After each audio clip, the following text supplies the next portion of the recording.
Wait, there's a serial killer loose on the moon? These are exactly the same kind of horrors that Nostradamus warned us about. This is Movie Night.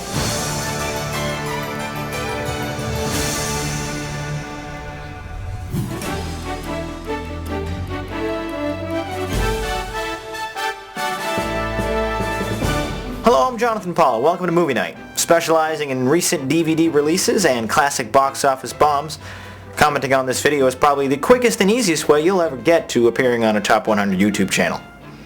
Anyway, our first film tonight is the science fiction psychological drama released last January at the Sundance Film Festival. Moon, directed by Duncan Jones, son of icon pop David Bowie, is an ambitious entry into the independent film market, and it made a big splash when it was released last year.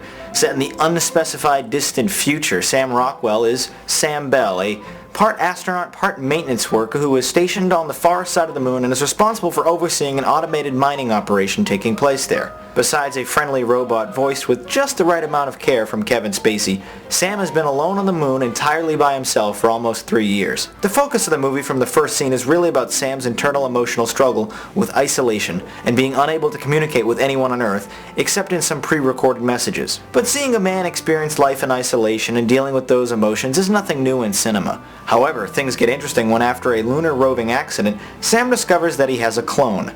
From there, the movie sort of muddles its way along, trying to figure out if it's supposed to be a somber version of Multiplicity or the moon's first corporate mystery thriller. At first, I was really drawn into this movie. Its deliberately slow pace kept me guessing for most of the first hour.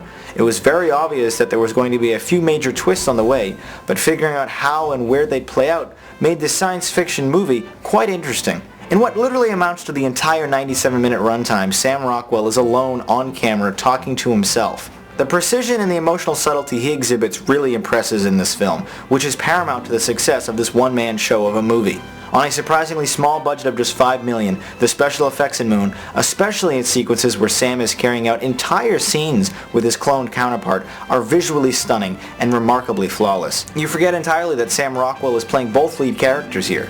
Moon wasn't all sunshine, however, and I was a bit disappointed and unmoved by the final act. The way the plot wraps itself up is kind of obvious and a foregone conclusion, and it's unfortunately slow getting there. With its serious tone, the psychological exploration of human loneliness, Moon is a welcome change of pace in the sci-fi genre, and quite refreshing given most of the dumbed-down material Hollywood is producing these days.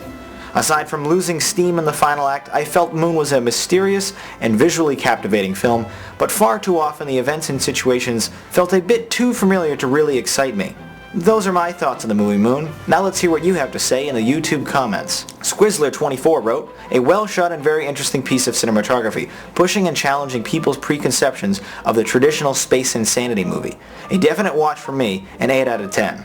Poe the Ghost wrote, "Predictable for fans of the genre, but still a good ride with some top-notch acting. Very touching and reminds the viewer what's truly important. 7 out of 10. Okay, let's fire up the Ratomatic to see how you and I ranked the movie Moon. Cool and great rankings. While I thoroughly enjoyed this mystery and the character study in the film, I felt it was too slow and familiar in parts for me to really score it much higher. You guys voted an 8, with many of you praising Rockwell's incredible performance in the film, as well as the visual effects. Alright, moving forward now, let's take a look at our next film, Whiteout. Released in September of last year, this murder mystery thriller starring Kate Beckinsale bombed at the box office, only earning a third of its $36 million budget. Beckinsale stars as U.S. Deputy Marshal Carrie Stetko, who is stationed at a lonely and boring science outpost on Antarctica. Just before the entire base is about to pack up and leave for the winter, a body is found and then things start to get interesting. The body is found under peculiar circumstances, which means the rest of the movie is your typical murder mystery, except here everyone is wearing parkas. Arguably, Kate Beckinsale's biggest talent is her absolutely stunning good looks, and save for a quick shower scene in the opening minutes, her beauty is really wasted in this film, where she's constantly wearing 5 layers of clothing. Although not terribly fantastic, she does however do a decent job of portraying the American Deputy Marshal. The supporting cast does little to inspire in this film, playing entirely into stereotypes and character molds. The frozen tundra landscape of Antarctica also provides for little excitement, leaving just a flimsy murder mystery plot holding up the enjoyability of this movie. A tense scene in a snow-encased airplane, some airlock action with the deadly killer, and a few late-act twists do help redeem the film though. Whiteout struggles at times at finding its tone and pace. In moments it feels like a fast and nail-biting slasher horror movie, and later it's a slow-moving episode of Law & Order South Pole Division. Primarily though, the film is a mystery thriller, but with the all-too-easily predictable red herrings and unintentionally laughable character motives, the movie fails here as well. Luckily, I found that the action and the suspense was just enough to keep me interested, and at times genuinely entertained.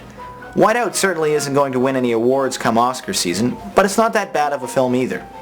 Anyway, that's what I thought of the movie. Now let's see what you had to say in the YouTube comments. Mr. Fuse D84 wrote, I liked Whiteout, not the most original but interesting enough to keep me entertained for the whole movie. 7 out of 10. Bleachman27 wrote, Whiteout was a movie that set out with a lot of ideas, but the main problem this movie had was that never do action scenes in a blizzard, because you can't tell what's going on. 4 out of 10. Okay, now let's bring in the Rate-O-Matic to see how you and I rated Whiteout. Alright, it gets a 5. We both agreed on this one. I felt the movie's action was exciting and interesting enough to offset the poor plot and Kate Beckinsale's beauty being hidden under a coat for the whole movie, and you guys felt the suspense and Antarctica setting were enjoyable, but you criticized the bad acting and obvious plot twists. Now let's take a look at some of Hollywood's current releases with some tweet critiques. Keith139 tweeted, The Lovely Bones, a great story but a little disappointing if you have read the book like me. Still a great movie and still gets 7 out of 10. Swimchick565 tweeted, Avatar, perfect balance of action and drama, amazing effects. The entire time I was wondering how the hell they managed this. 20 out of 10. Okay, well that does it for this week's episode. Now let's take a look forward at the films we'll be reviewing for next episode.